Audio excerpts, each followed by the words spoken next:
Okay. My rating is less than 1. She did not. Sorry. Okay, just What's up, guys? We're the Movie Miners. I'm Hamish. I'm Charlie. I'm Zama. And this week, well, first of all, the elephant in the room, we changed locations Yes. because We're trying to improve our sound quality. So we're going to try a few different things over the coming weeks. So, yeah. Give us your feedback and we'll do our best. We'll do our best. I think sound's definitely been our biggest issue with these podcasts, so we're just trying to improve that. But yeah. Yep. We still have our plant though, as you can see. Yeah, so. that's always staying with us. But yeah. Is there anything else for us to address, or Not just get really. into it? Okay. Let's get into So, it. yeah, this week was our first fan suggestion. So shout out to Alex Scott for recommending it, and thank you so much. We really appreciate it. Hopefully we can get some more on this video or previous videos. Yeah. Okay. So this week we did Pink Floyd The Wall by, I forgot the director, Alan Walker. Alan Walker. Yeah. Initial thoughts? Parker, sorry. Alan Alan Parker. Whoa. Yep. Interesting to say the least. I would say very complicated. Yeah. I guess should we maybe a little synopsis kind of. Little synopsis. I mean, it's kind of hard. I mean, okay. Well, first of all, I'd probably go watch the movie. Yeah, there will be spoilers to. Yeah, spoilers, and also you will not understand anything we're talking about unless you actually watch the movie. So go watch it. If you want. So I guess A little synopsis. Yeah. the movie's sort of based around the album The Wall, written by Pink Floyd. Yeah. And it's sort of based around this young boy whose father dies in World War II, and he just grows up with something, like a... I don't know, he's just like kind of depressed. Yeah. And the whole movie is kind of symbolic of... Yeah, I think if I had to wrap it up shortly as possible for someone who'd never seen the movie, it basically follows an older version of this character who clearly is suffering a lot, and he goes through a lot of problems within isolation and depression, and we kind of just get to see a depiction of that with the combination of him when he was younger. It's a complicated movie. There's definitely... And it's got some like animation in it. Yeah. And it's just... Yeah, and it's sort of like, you guys, have you watched the Monty Python movies? No. No. Well, it's sort of like there's a bunch of live action and then they just cut to animation that seems like it has no real connection. But it does. It's stylistic. It's really experimental, I think. Yeah, that's one word for it. Initial thoughts? Should we start with positive side? Yeah. Could do. So let's dive in straight to the cinematography, I guess. Yeah. Or what are your thoughts? For me, I thought the shot composition was actually really good throughout the movie. The what, sorry? The shot composition, like how everything was set up. I liked the cinematography. I liked the shots. Not a lot of it made sense, but if you just showed me like a scene, I would say, yeah, that's pretty cool. Like just like a still image. More often than not, I think the cinematography was good. It was just when you put it all together, it's really strange. I don't know. I didn't think anything much of the cinematography, to be honest. I mean, that's not to say it was bad, but it wasn't particularly outstanding. I just didn't. There wasn't much special about it. If we're talking about cinematography as a whole, and if we're including kind of the whole way the movie was put together, I'd say the one thing that really did stand out was the editing aspect of it, and how the shots kind of, even though they were so random and so different, the way that they kind of blended into one another, basically just transitioned, I thought was pretty impressive. Like the most impressive part of the movie for me being, I mean, of course, if you've seen a movie, because it was so, every shot just was completely different from the next, and the way it kind of melded into one is what impressed me. I think I'd agree. In terms, for me, I think highlights were definitely cinematography. I think it wasn't, when you think of great cinematography, it's probably not the first thing you think of, but I found that the shots were quite cleverly made. It was very experimental, kind of that blend between the illustrations and the actual human shots, but I think there was some really, in my opinion, really great cinematic shots, especially when he was in the bathroom. When there was those scenes, anytime he was in a chair, especially that scene when he was in the bathroom and he had like the razor blade, and there was like a few very, in my opinion, very well thought out shots with like his hand being bloody or the blood droplets dropping into that tub, or I mean the sink. Yeah, that's the same one with, like we seen through the kind of foggy glass. Yeah. That's pretty good. I think the blending was good for the time. Like the animation and the especially when like the snake sort of came out and I mean this is 1982 like early 80s, and CGI was pretty much just not a thing. It was really not great back then. So I think for the time it was pretty impressive how they blended everything together. But it kind of just comes across as fever dreamy once you see it. That's a good way to describe it, fever dream.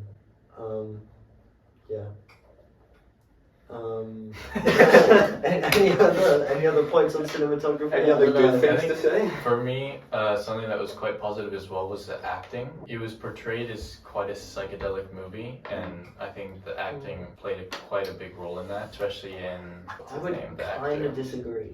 Really? I don't know. I think there was one, the kid actor for me really stood out, and I think he was great. But I think the acting on the whole was just, I didn't see anything special with it. There was not, I don't know, there was nothing particularly impressive about the acting compared to, especially some of the movies we've seen in the past. There's nothing really stood out to me other than that kid, and I thought that kid did an amazing job. I do agree with you. Like apart from the protagonist, because there were definitely scenes with the grown-up. I don't even know what his name was, but like the grown-up protagonist, I think he did well. Just his quiet scenes looking off into the distance, they were pretty decent. Bob Geldof. Pink. But I think compared to like especially Lahane and No Country for Old Men with like really good acting, it just doesn't stand out. And especially since there's little to no dialogue. Throughout the whole movie, they don't have a whole lot to work with, so it's not really the actor's fault. I thought in terms of because I mean throughout the movie there was barely any lines from the actors, but I thought just the actual portrayment of each character, especially in Pink's character, I thought was very well put, in the fact that he did a good job in portraying someone who was clearly suffering. Really? I thought he just kind of overdid it. What? I don't know, like, I just thought it was all a bit much. And I get that maybe he was supposed to portray the suffering, but I just thought there was nothing intelligent about it in a sense. In that he was just portraying this psychopath, like crazy, that I just didn't think there was any depth to the, I don't know, it just didn't like resonate with me. The acting didn't bring me in and make me feel like this was a real character. My always thought is this is just like not a real person, whereas compared to, let's say, No Country for Old Men, that Javier, like he's obviously like such a weird character that wouldn't exist in real life, but his acting and the way the character was portrayed really, for me, made that kind of character seem real and seem like an actual person, whereas for this movie, for me, it always just seemed like this was portraying a character. It wasn't actually a real person. Okay. I think it's going to be exciting, because I would agree slightly with it. And the reason is just because I think this movie specifically is a little harder to access from a public eye. I think the more background you have on Pink Floyd, the band itself, and the meaning behind the album, like for me, I thought the acting was very tastefully done, just because, I mean, I think for me, the Pink that we see as older is based off a guy named Syd Barrett, who was the kind of the frontman of the band.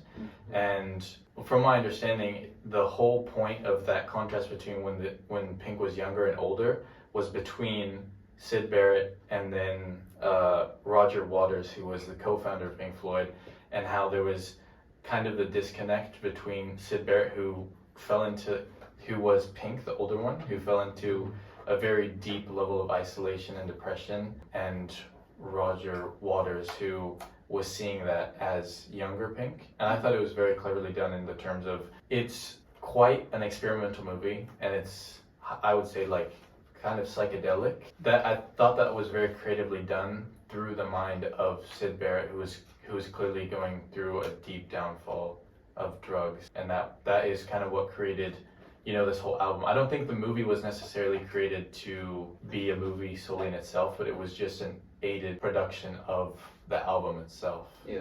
And I think to talk to that, I wasn't gonna say this till like my conclusion, but to me the whole movie just felt like an extended music video.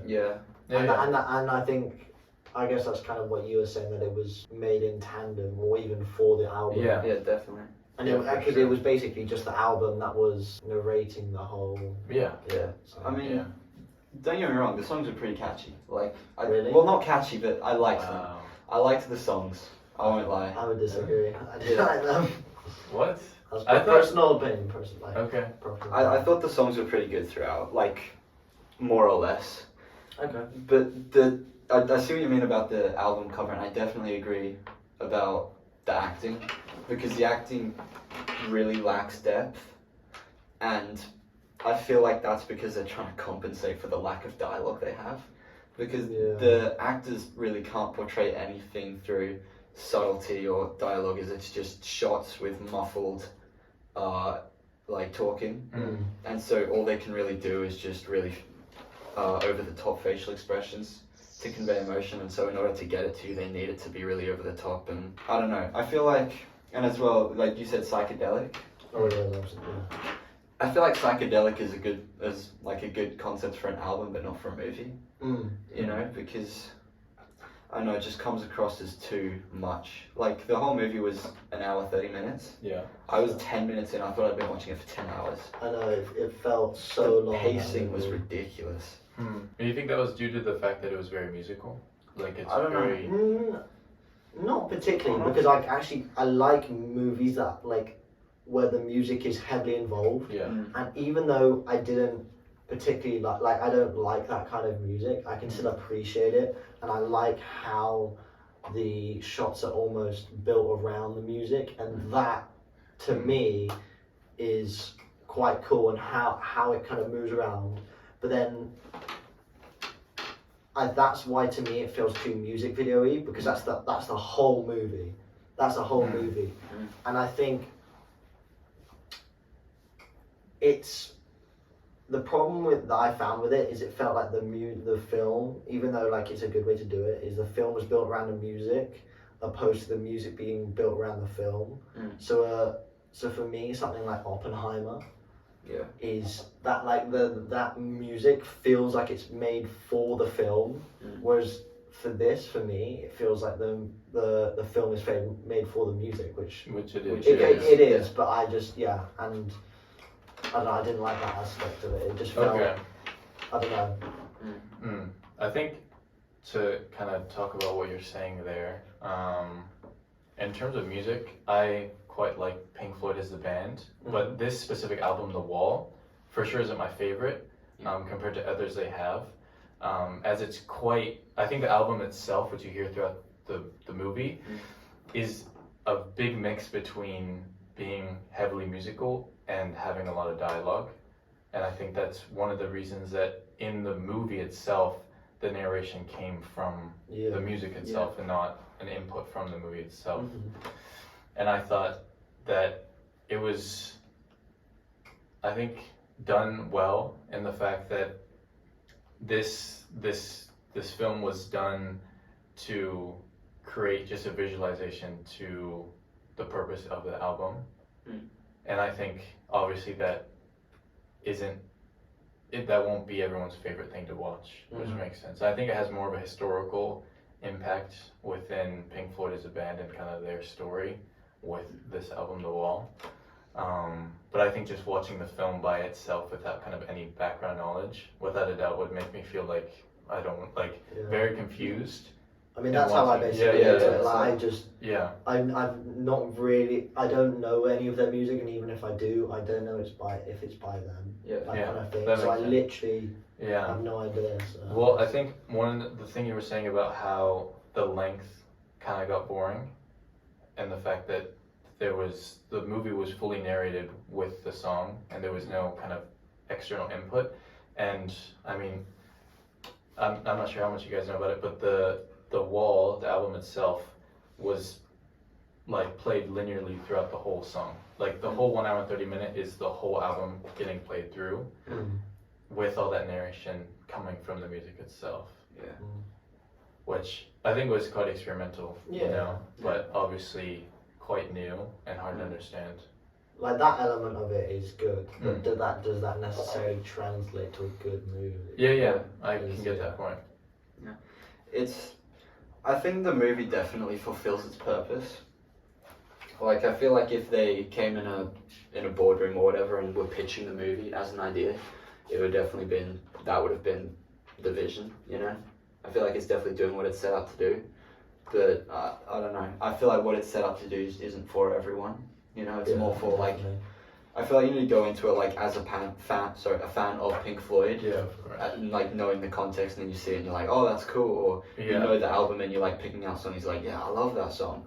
Like when I came into it, I knew Pink Floyd by Another Brick in the Wall Part 2. That's the only song I knew of them. And so I got to that point in the movie with the school children. Yeah. And I was like, I know that song. Yeah. And I was like, oh, that's it. Yeah. And so I feel like you need to know quite a bit of context for it to be an enjoyable watch. Yeah, I agree with that. That makes sense. And it is described as kind of a cult classic in the sense that Pink Floyd fans absolutely love it. So that's probably why it's that recognition of this song kind of there.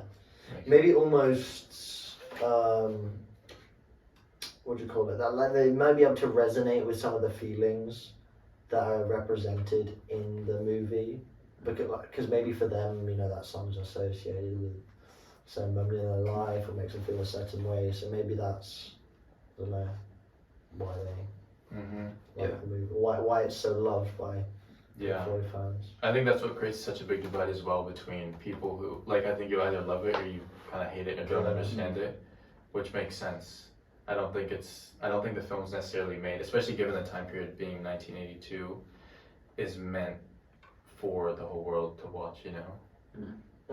I think it's more, for me, it's more of like, well, I think film is art, but a lot of the time, films nowadays are made for audience to watch and get retention, which makes sense, which I enjoy. But I think this was more of like a commentary on what the point of the album was meant. Like, I don't think the film itself didn't add anything that wasn't already said in the album. It just created a visualization for it, which I thought was quite creative. But it was, without a doubt, very hard to understand. And I think for me, it was, even though I know Pink Floyd and I'm a fan myself, it was hard to relate to the characters that are displayed within them because they're very, very heavy, and the fact that it's such an isolated person going through kind of things that seem crazy.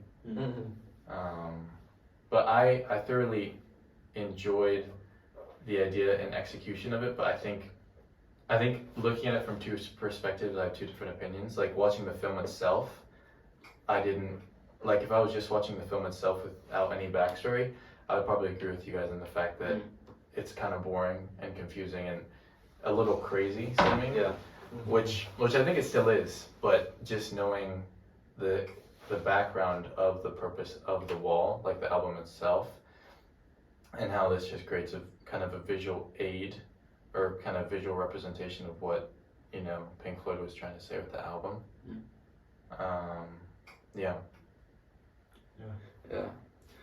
I feel like also a little bit of the symbolism was a bit on the nose. It was trying too hard at times. Because the movie definitely felt really dystopian. But then there was a lot, especially like towards the end, where they had the whole like Nazi-esque type of rally. Where they were just actually picking people out of the audience and throwing them away. Like, that felt so like in your face. You know, like there wasn't a lot to draw as a conclusion. Like, it basically told you what to think, sort of. Yeah. And I get what you mean with that. It's like the whole kind of movie was so just symbolic, but it wasn't, in my opinion, done in a way that was like it just wasn't subtle. Like you said, it was so there, and because that is what I think the movie was. It was just symbolic, and that's the whole. Like, that spans the whole movie. So when that's the only thing there, you've got nothing to like. the purpose of symbolism, in my opinion, I think is like it symbolizes something a bit different for everyone, and that's why it's kind of interesting because that symbolism is often hard to draw and it makes you think about it. Whereas when the whole movie is just symbolism, it's just kind of like it's like there, like like you want to break. Yeah, exactly. It's just I don't know. Yeah. It's kind of all just a mess. Just I definitely know what you mean. Like when the whole movie's trying to grab your attention, you start losing attention. Yeah. Like if you're like a teacher in a classroom, and the whole time you're up there teaching, without any like giving the students any time to work or without taking a break, like you're just up there the whole time, then everyone starts losing attention. You know? And I feel like that's kind of what the movie was. Like it's the movie trying to say, look at this, we've got all of this and it's really smart and it's really cool. You should look at it. And for the first kind of bit, it's like, yeah, that is pretty smart and cool. But then it keeps being smart and cool and you're like, what's so smart and cool about it? Wow. That was a good example of the teachers. I like that. Yeah. I like that interpretation. Yeah. Well, what do you guys think was the true meaning behind the film itself? Because you're talking a lot about symbolism, but what do you no think? idea. Yeah, I mean, I think that's the biggest problem with it. I think obviously it kind of talks to like depression, maybe even I don't know like mental health one, like even though that's probably not talked about back then. Yeah. Like I think that does. It's kind of about mental health. It's about a bit of depression. It's about just craziness, and I think maybe I don't know. From my point of view, maybe it represented the band's kind of just journey and their experience of being up top. But that's me knowing literally nothing about the band. I don't know. I think. What do you take from it? For me, if I had to kind of come to a meaning of it, I actually have some notes on this, so I'll just read them. But I wanted to talk about how I thought that there was an exploration of the idea of abandonment and isolation that Pink experienced. Obviously, that was what in terms of the individuals or the group as a whole? No, well, I'm talking about the fact that Pink being You're not talking about the band. You're talking about the character. Yeah, I'm talking about the character, and I think the overall meaning of the film, but how that's displayed through the character. Obviously, like I mentioned earlier, for those who are unfamiliar, just as well watching, I thought that Pink, who is the main character, is really a mix of older Pink being Syd Barrett, who was the frontman of Pink Floyd, and then also Roger Waters, who was young Pink, and he was obviously experiencing his older self go kind of through insanity. And why do you think that the younger and older version represented those members of the band? Mainly just because knowing some stuff about the band, Syd Barrett was quite known for being kind of like the face of Pink Floyd as like the band themselves, but he also went through a big downfall within his drug use, and everybody else in the band kind of begins to see that, especially Roger Waters, and how he kind of sees one of his best friends fall into insanity, which is what is displayed in this movie. And I thought that was quite cleverly done.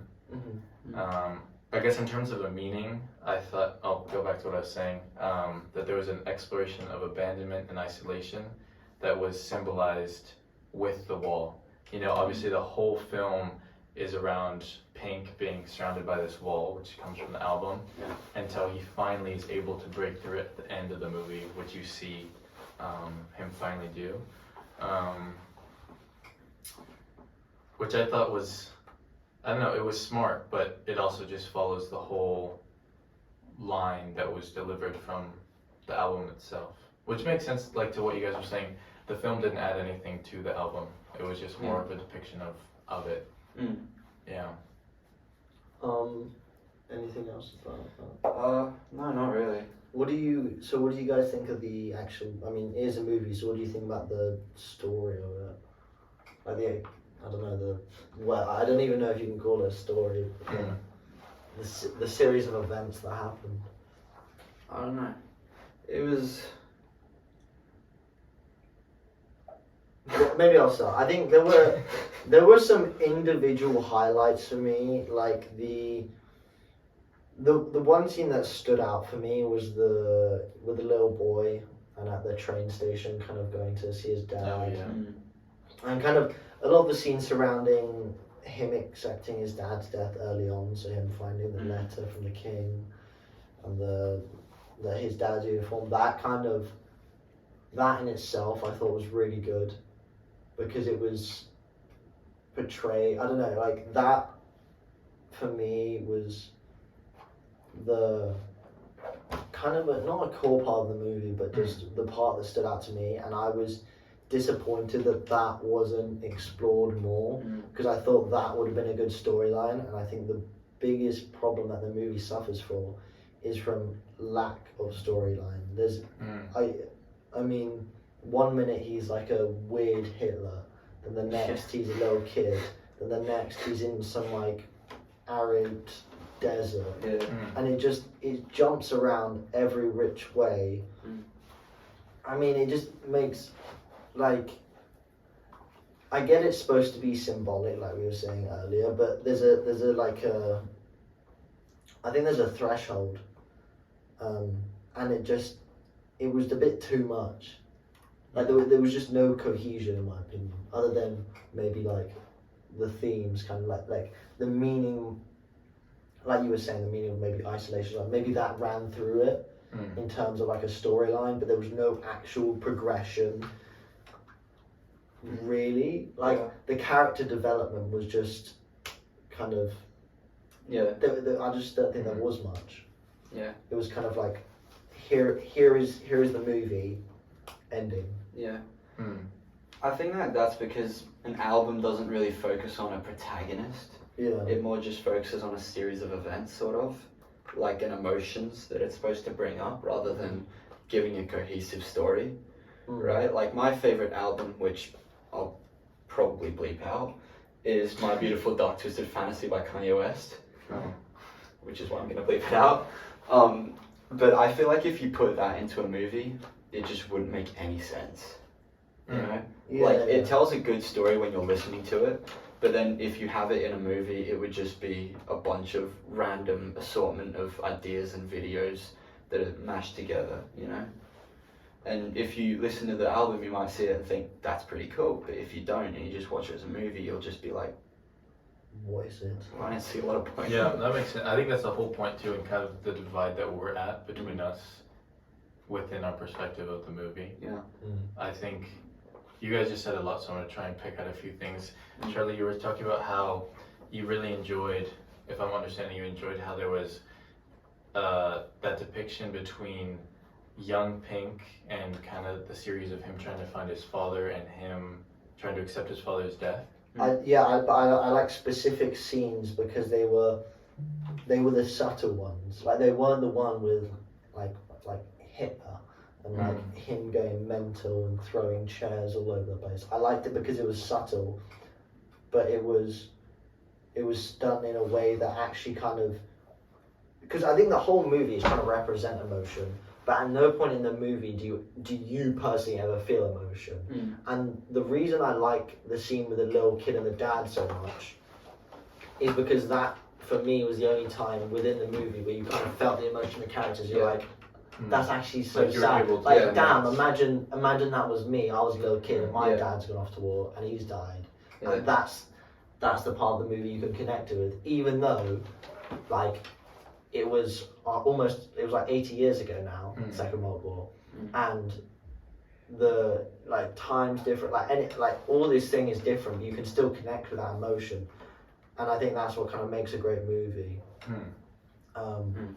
Is that you can connect with it, kind of like Lahane, even though like we have no idea, we can connect with that emotion, and that is why I like that specific part of the movie. Everything else I just had complete disconnect from. That's interesting, because I think, for me, who I think it's kind of clear enjoyed it more than you two, I think that's one of the driving factors, because you're able to visually see and feel the fact that this kid lost his father. Yeah. You were able to feel that more than just visually seeing him when he was older kind of go through these psychotic episodes. Yeah.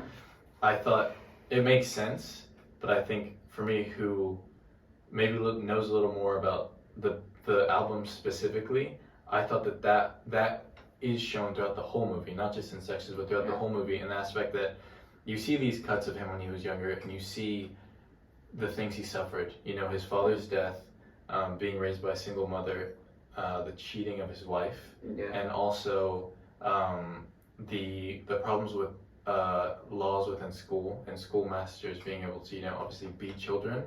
I thought, which is what you guys saw and probably were able to connect to more because you visually saw that. And I think when it cuts to Pink being older, it's a lot harder to see that without maybe knowing more about the band and the album specifically. I'm not sure, but that's what I think. So are you saying that throughout all of the movie, you were still feeling that emotion for, like, you personally kind of could connect to that?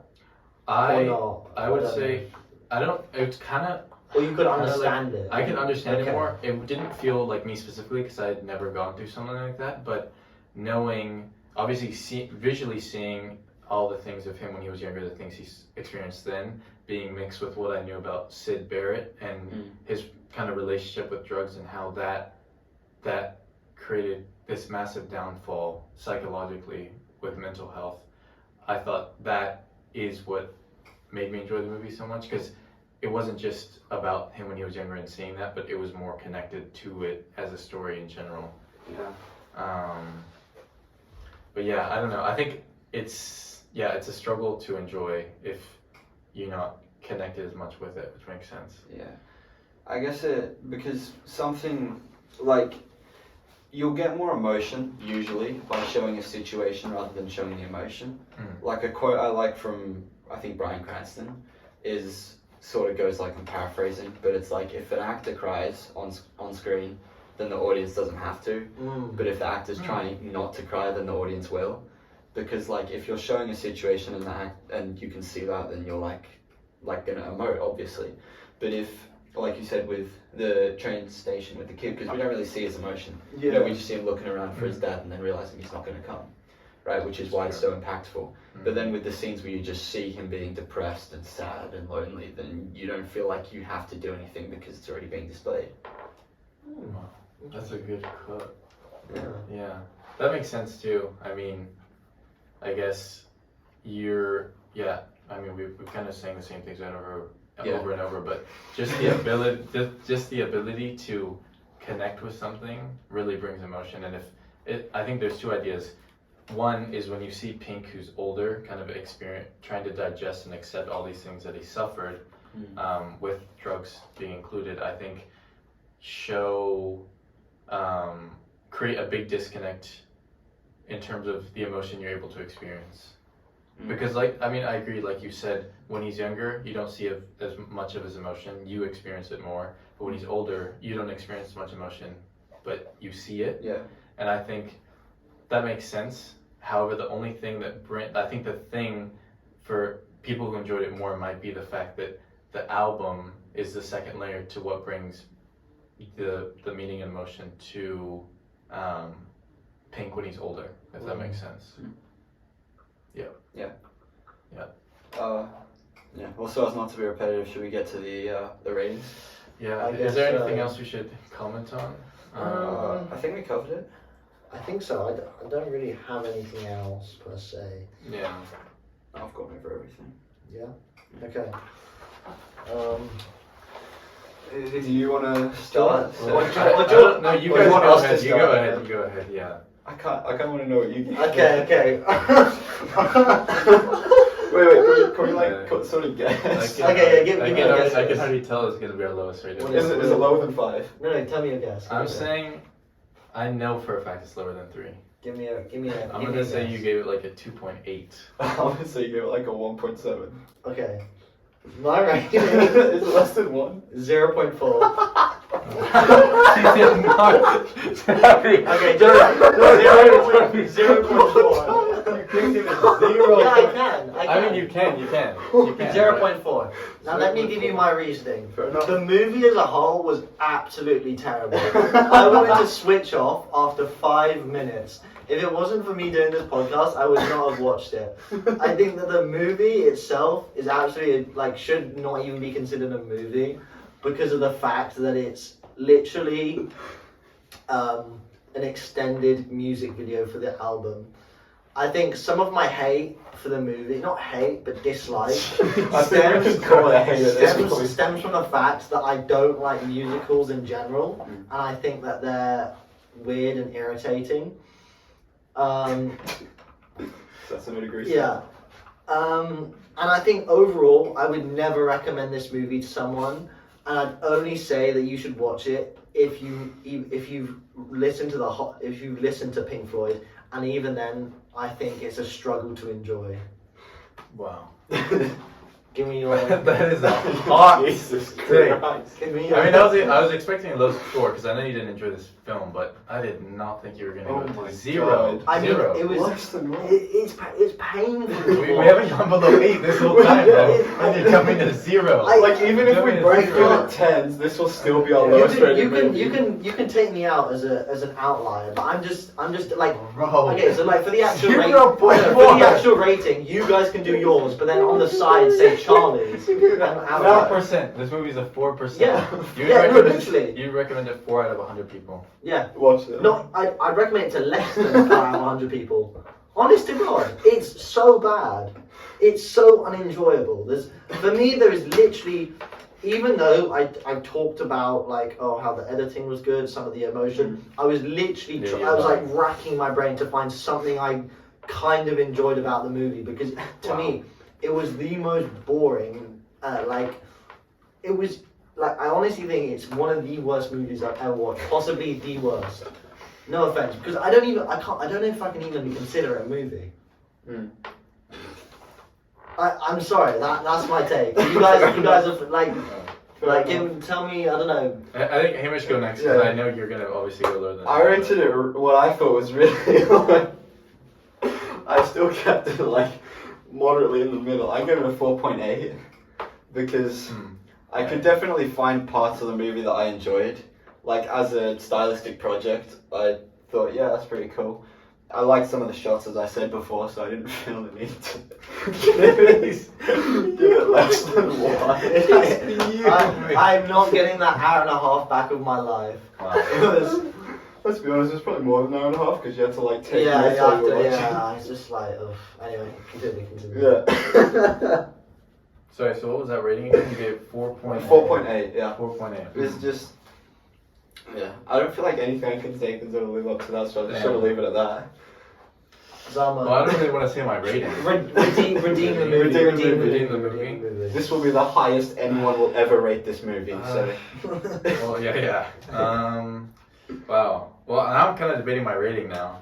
No, because I think half of it, like, not. I don't want to deter you from your opinion, because I think that this movie, like you said before, you either love it or you do hate it, and I hated it. I'm gonna be completely honest with it, and I think that, like, because before I went and watched the movie, I saw the rating online, and it's like 4.1, and I was like, Jesus, this must be. Really? On Letterboxd, it's 4.1 out of 5 stars, and I was like, wow, this is, and that is up there with like No Country for Old Men. It's very high. For those who don't know, anything above a 4 on Letterboxd is. And I'm like, really wow, high. this is a crazy movie. Yeah. And then after watching the movie, I was like, how on earth is that 4.1? So I look into it, and it's kind of like what's happening with Taylor Swift at the moment. And anyone who likes Pink Floyd goes and rates it 5 out of 5. Yeah. And I can understand that people might do it stylistically, but I don't believe that anyone genuinely enjoys the movie for a movie. Yeah. And that's just my rating. And I like I said before, I don't like the musical kind of thing. Yeah, I can get that. I don't think I enjoyed. My rating and my enjoyment for the movie did not come at all from the film itself. Okay. Yeah, it just came from how creative the film was, given the adaptation they made from the album. So don't change your. Okay. Well, my rating I had was an 8.2. Okay. Yeah. Take that deep breath. Okay. And I already said why. Whoa. I already said why. I mean, you are definitely like the target audience for this. Me? Yeah. Yeah. Well, I think. Well, could you give us like a brief overview, like brief? Give me like why you think 8.2. I believe this is. Don't feel the need to convince us though. Yeah. Well, there's no convincing that can be done. No, I can. Yeah. There is leeway in my. In your Okay. 0.4. Clearly, Yeah, I think clearly you guys just don't like Pink Floyd, so and you don't know that much about it, which is fair. You know, be uneducated. But continuing on, I think just if I had to summarize it away from Pink Floyd, basically, it is kind of a cult movie, and I don't think. I mean, for me specifically, I didn't enjoy it just for the film itself. It's just the message that it carried because of the album. I think in terms of the music, it's not my favorite album from Pink Floyd by the artist. I enjoy their music, but The Wall isn't specifically my favorite. I don't enjoy it too much, but I thought the film was very creatively done given the time. Yeah, give that smirk. Given the time and how well it was able to just apply to the album. I mean, the album creates the movie. Yeah. All this film does is add visualization to it. You know, so it is a long music video, but I think if you enjoy Pink Floyd, you're obviously gonna enjoy it. So, can I ask you a question? Remove all your try your best to remove all your bias in terms of the fact that you like the music and you quite like the Pink Floyd. What would you, as a movie, as an actual movie, what is like this isn't the real rating, but like what would you? I'd probably rate it obviously a little lower, but it's not going below like a 6 or 7. And this is because that's crazy. No, because you have to understand. You have to understand. I think someone has a little vested interest in this. No, because I genuinely think that, I mean, aside from me being a Pink Floyd fan, just the idea, given the time period, this was never done before, right? You have a piece of music. Never been done again. There's more Pink Floyd films. Oh no. Yeah. Anyways, going on to what I'm trying to say, without getting flamed from you two, is just really, I think it was very experimental, and the film. I don't kind of like the psychedelic genre of this film at all. I hate horror movies. This isn't a horror movie, I know, but like for me, some of the illustrations to me just gave me bad feelings. It's like really nightmare-y. Yeah, I didn't like that, but I thought it wasn't really about me necessarily. I just enjoyed what was done with the album. It was something experimental. I think looking aside from the film, well, it is part of the film, but just the fact that they were able to make something this graphically creative was something that really carried the movie for me, aside from obviously the album and it being about Pink Floyd. Okay, fair enough. Yeah. Fair enough. Yeah. So, in the actual rating, we'll kind of we'll take mine out of consideration and put mine on the I think we have to. We're the movie managers. We're the movie managers. To be honest, you'll probably average out kind of. I think around Hamish's. Yeah. Because you're kind of in the middle. What were you? I was a 4.8. Yeah. Yeah, so probably average around like a. Which I think is way too much, but. I think it almost certainly will, because like if we average that up to a 5, average yours up to a 9, it's 11, and then it's basically divided by 2, because you're basically 0. Yeah. So it'll be around a 4.5-ish. Yeah, I think, well, for those who don't know, we have a letterbox for Movie Miners, and I've made a list, with the list of movies that we have reviewed and plan to review. There's also a new list that I made, which has our movies that we've reviewed ranked. And I was thinking, well, now we might just have to make individual lists. Charlie's favorite movies, Pink Floyd's definitely the bottom by far. And because I think, obviously, we're going to have differing opinions, which is something new. But that's good. It's good. I think this is the reason that more movies like this need to be chosen, because it actually makes it funny. Important. Because to be honest, the last 2 episodes, we all keep saying the same things, and there was no real critiques of the movie, and there was no variation. I think if we can give the audience the ability to, like a certain character, like there's gonna be people that agree with you, Charlie, and be like, oh, I love Charlie so much, sucks. And then we can see like, oh, if Charlie says this about the movie, that's how I would probably feel because I agree with what he says, and I think it's a good thing that we have varying opinions about I think the way kind of like I think Hamish sees it kind of, and just as a movie. Yeah. I feel like I'm a bit more emotionally invested in it, and like, Yeah. like I do appreciate a good cinematography, like good movie, but I like a good story. And Zama, I feel like you're kind of in the middle, but then I would say I'm definitely a little biased, but I think I don't know how to make this sound not bad, but just more educated about. Just more educated about the message behind the album, which makes sense. Yeah, that's right. Yeah. Okay. Yeah. Well, that was a fun That's episode. the fourth episode for you guys.